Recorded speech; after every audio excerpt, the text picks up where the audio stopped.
আজকে যা হয়েছে সব তোমার জন্য হয়েছে পারুল। 4 দিন হয়ে গেল আমার ছেলেটা এখনো বাড়ি ফেরেনি। তুমি রায়ানের ভালোবাসা পাওয়ার জন্য ওকে ঘর ছাড়া করে দিলে। পাবে না, পাবে না পারুল, আমি ওর মা হয়ে বলছি। তুমি আমার ছেলের ভালোবাসা কোনোদিন পাবে না। বৌদি প্লিজ একটু চুপ করো। ভালোবাসার জন্য ছেলে মেয়ে দুটোর ভেতরটা একেবারে পুড়ে যাচ্ছে, আর তুমি এখানে দাঁড়িয়ে দাঁড়িয়ে ওকে অভিশাপ দিচ্ছ। ভালোবাসায় অভিশাপ তো আমার রয়েছেই পিসিমা। বলে দুজন দুজনকে এত ভালোবাসার পরেও এত কষ্ট পেতে হয়। পারুল দিদি অমন কথা বলিস না মা। কিন্তু সত্যি তো এটাই ঠাম্মি। সত্যিটা হলো তোমার জন্য আজকে আমাদের গোটা পরিবার এই জায়গায় এসে দাঁড়িয়েছি। এখন কি পারুলকে দোষারোপ করার সময়? কেন? কি ভুল কথা আমি বললাম বাবা?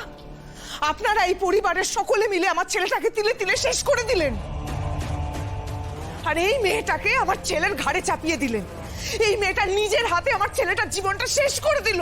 মৌসুমী, আর ভালো লাগছে না, একটু থামো তো। কেন থামবো? যাকে সময় মতন থামানো তাকে তো থামাতে পারোনি। এই মেয়েটা আসার পর থেকে আমার ছেলের জীবনটা একেবারে ছাড়খাড় করে দিল। প্রথমে ওই এত ভালো একটা চাকরি থেকে ওকে উস্কানি দিয়ে বের করে নিয়ে এলো এই পারুল। থিয়েটারটাও মন দিয়ে করতে দিল না। আমার ছেলেটার ভবিষ্যৎটা একেবারে অন্ধকার হয়ে গেল। আমার এত ব্রাইট ছেলে এখন লক্ষ্যহীন ভাবে নেশাগ্রস্ত হয়ে ঘুরে বেড়াচ্ছে। ওকে কিভাবে স্বাভাবিক অবস্থায় ফিরে আনবো আমি? কিভাবে ওকে স্বাভাবিক অবস্থায় ফিরে আনবো? রায়ানকে আমি ফিরাই আনবো কাকিমা। তোমার তো শুধু মুখেই মারিতম জগৎ। পারবে না, পারবে না। আমার ছেলেকে আমি চিনি না, ও কোনোদিন আসবে না।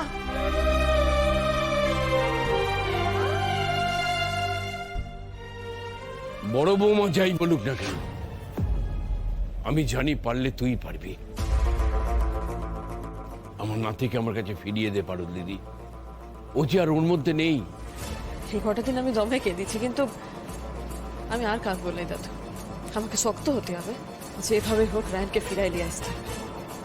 ওকে সুস্থ স্বাভাবিক জীবনে আমি ফিরাই নিয়ে আসবো, আর এটাই আমার কাছে চ্যালেঞ্জ বটে। কিন্তু পারুল ও তো বাড়ির সবার উপর অভিমান করে চলে গেছে। ও যে আর এমনি ভাবে ফিরবে না।